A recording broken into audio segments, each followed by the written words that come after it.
again.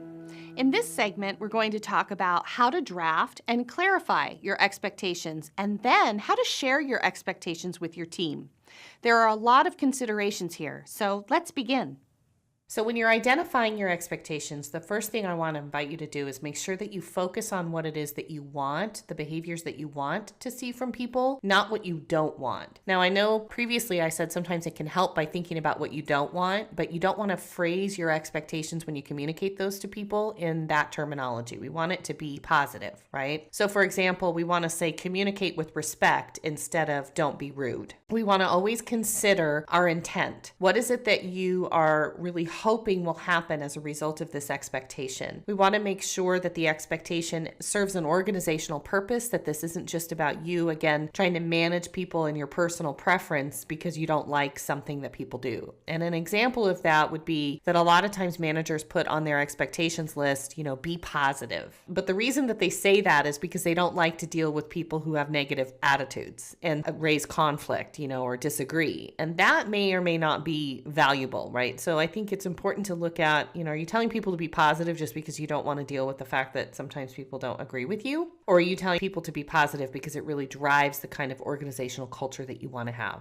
Keep in mind, what is it that you're actually trying to achieve with this expectation? Now, once you've clarified your expectations and you've written them down, then you have to figure out what to do with them, right? So what we want to do with expectations is we want to communicate those to our team. But I think there's a lot of power in inviting everybody on your team to go through this exercise as well. So I think it's very valuable to invite all your employees to write down their expectations of people that they work with and give them some of the insights that you have learned through going through this course. Help them understand the difference between an expectation and a standard, but invite them to really think about what do they expect of people that they work with. And then we want to have a meeting where we talk about our expectations mutually. So everybody has an opportunity to talk through what their expectations are. And a thing that's very important to keep in mind is that we have to make sure we really understand what people mean. And that goes for you as well. Because a lot of times we say things like, be professional, for example. I don't know about you, but professional has certainly gotten to mean a lot of things lately. So we want to make sure that when we say be professional, we know what that means to everyone, and especially for you. So if I say be professional, that might mean something different in my mind than it does in yours. So we need to, as I like to say, we need to color our expectation with detail, so people really know what that means. So professional to you might mean a suit, a tie for men, business suit for everyone. It can mean different things to different people. It could also be about behavior. And if I'm saying that I want professional behavior, what does that mean to folks that I work with? So make sure that you're prepared to really illustrate what the expectations mean with examples. So we invite your team to do the same exercise. We have a team meeting where everybody gets an opportunity to share what their expectations are with one another. And then as a team, we come up with those 3 to 5 key expectations that we hold of each other. Now, because you're the leader, good news is you get to keep yours.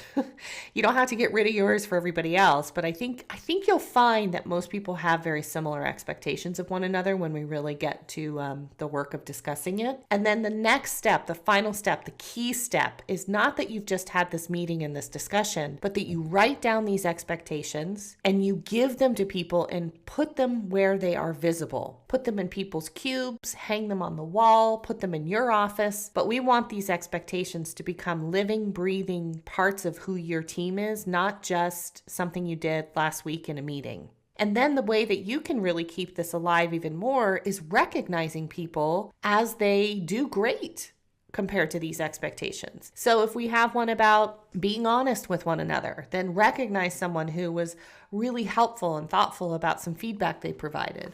If we have an expectation about being professional, then recognize someone for something that they did that really exemplified that expectation. So keeping in mind that expectations are really, really powerful when, first of all, you're clear about what yours are. Then you invite your team to think about theirs and you have a conversation as a team. And then you culminate that feedback into team expectations that you document, you write down, you share with everyone. And then you recognize and appreciate people as they demonstrate the behaviors that really reinforce those expectations. So I'm really excited for you to try this exercise. I think you're going to find that people will really, really enjoy it. It's a very powerful work to do as a team, and we'll continue to have discussions about that throughout the course.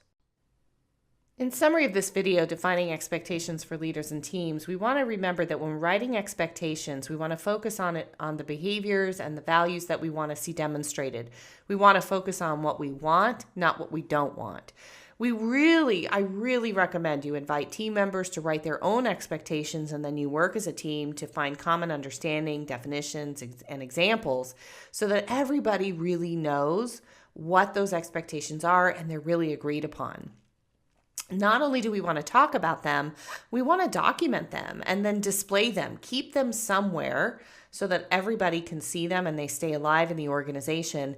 And another great way to do that is to continue to recognize behavior that supports the expectations and sort of reinforces what you're looking for in your team. So it could be once a week you acknowledge someone with an email, or you acknowledge them in a team meeting and you correlate something they've done well back to an expectation. That's how you really keep an expectation a part of your culture and ultimately becomes a part of why your team is performing.